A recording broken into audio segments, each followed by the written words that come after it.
तो स्वागत है फ्रेंड्स आप सबका हमारे यूट्यूब चैनल पे। आज की वीडियो राइड पे होने वाली है।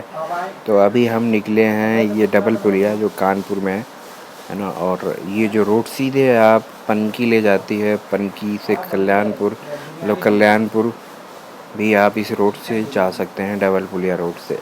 ये हमें नमक फैक्ट्री चौराहा होते हुए कल्याणपुर की तरफ ले जाएगी, लेकिन हमें जाना है अभी छपेड़ा पुलिया होते हुए गुरुदेव जाना है। तो इसके लिए हम अभी इस रूट पे चले जा रहे हैं। और ये अभी डबल पुलिया एरिया बोलता है, गोपाला टावर है ना, काकादेव से थोड़ा बगल में है।